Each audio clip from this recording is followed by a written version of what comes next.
welcome Patrick, representing the Beaumont cluster. Thanks very much. Probably a slightly different talk just to follow Micheala there, I think. But again, some real learnings that we gained. I suppose many of us were very critical, and I wasn't at the ground level of writing our grant, about the whole process, the fact that we felt that it was competitive and that some sites would do well out of this, and that it was a bad thing for our community for us to be competing against one another for these finite resources. And I suppose I wanted to kind of get that point across, that although that we've done well from the HRB grant, that we generally feel that a model towards what we've heard already, where core staff would be employed across all sites, would be better than really where we are. And I think that sort of reflects some of the challenges that I'm going to mention here. We've had a transformative period of time in the Beaumont RCSI Cancer Centre, and it has coincided with the timing of this HRB grant. But for us, it has also coincided with our OECI accreditation in 2022, the establishment of the Cancer Directorate in 2020. So we have established fairly robust systems. We have a board of our cancer centre, an executive and a research executive, and very strong links with patient partners. So it's difficult to kind of tease out how much the grant has impacted on this, but definitely fair to say that research has a huge visibility now compared to 5 years ago. Our population, as you're probably quite familiar with, is mostly regional, but we do have a national role in areas such as neuro-oncology. This is our 2023 data, not for clinical trials, but basically our patients who are traveling to us from right across the country, giving us an opportunity to try and identify trials in particular areas. About 12% of the national newly diagnosed cancers are attending our centre. As I just mentioned, we have a very strong governance structure. We have an external scientific advisory board which do review our reports from the Cancer Centre. Now, that is more than just the clinical trial activity. It really is all of our grants and all of our publications, and a very strong patient partnership working group led by Katrina Higgins from our Cancer Directorate. And they've really started to inform the conversations with patients around how we communicate around trials, how we potentially open certain trials, and we're really keen to try and work more with this group to improve delivery of trials going forward. So I think that's clearly been a major success for us over that period of time. We have 11 programs which are aligned to the 11 disease areas with leads identified clinically and scientifically. Again, this has been a major strength of where we've been as a cancer centre, although the impact of the HRB grant on this is somewhat less clear. Just to give you an overview of our cluster organisation, so Beaumont Hospital, Connolly, Drogheda are the three hospitals and the two separate sites within RCSI. At the time of the grant development, we were of course part of the RCSI hospital group, so in some ways we were coming from a position of strength as the only clinical trial centre within that group. And what we tried to harness really was our relationships with our hospitals within our area to try and bring the patients in for clinical trials. And with that in mind, it was a strength that we had that there are a number of people who have appointments between those sites. For example, medical oncologists like myself have joint appointments to Drogheda. So you're seeing patients within a site and saying, we can offer you a clinical trial and you'll see the same doctor, but my team down in Beaumont. So that's made the transition of patients somewhat easier, and the kind of thing which we've continued to grow, that even since the start of this grant cycle, new oncologists have come in with appointments to Drogheda, so that we're trying to build those strengths between our hospitals. These are our work packages. I suppose the detail of this is not so important, but fair to say that we had a very broad group of people, medical oncologists and hematologists. But I would shout out the fact that we had work package leads from Jack Curley, who leads the Clinical Research Centre, and Debbie McNamara, who's a surgeon in colorectal surgery. So the attempt really here as we developed these work packages was to be more collaborative and have a more broader research focus. I would say that although I led the grant process and continued to lead it to this point, it was really Jerushka Naidu who put the huge amount of work into the structure and the organization of this.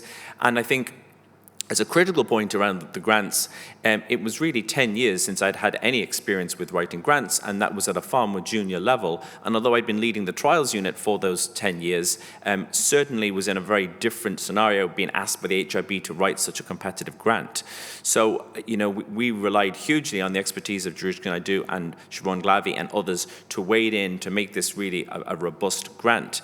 But again, I think you've been critical of the process. You would say that really, that wasn't probably the right approach, I don't think. If you look around the very well-functioning centres around the country who probably should have been funded more, in my view, if you were looking at their robust clinical trial systems as a potentially, maybe it was their grant writing might have been somewhat different. So in terms of what we funded under the grant, well, shown here in green are the posts that we funded were mostly the program manager, research nurses, data managers. I think one of the strengths, again, was that the requirement to have funding in kind, and this was really the first time that we had gone to RCSI and looked for support for these posts.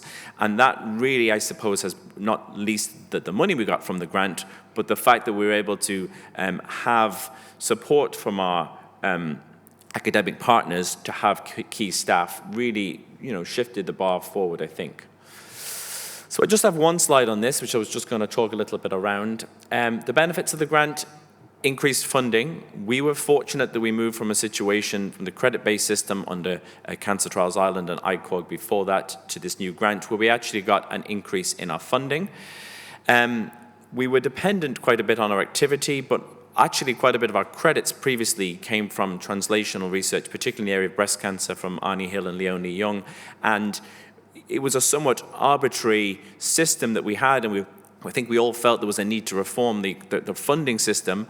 But I think what I'd like to have seen would be kind of ring-fenced funding for key roles, as you've heard already from Donal and Micheala. Certainly awareness. We went from a situation where people within the institution were not really interested in research to all of a sudden there was discussion around this major grant that had been awarded to us, the fact that clinical trials were being recognized for the first time. We got the co-investment, as I mentioned. So as part of our OECI accreditation, we had to account for grant funding, and this basically counted towards our grant funding. So we were able to say, well, instead of the model where we had before where certain funding was coming, we actually had been awarded a competitive grant. So that for us was a plus. It was very much a feather in our cap. And it has, I think, focused our mind in terms of quality improvement.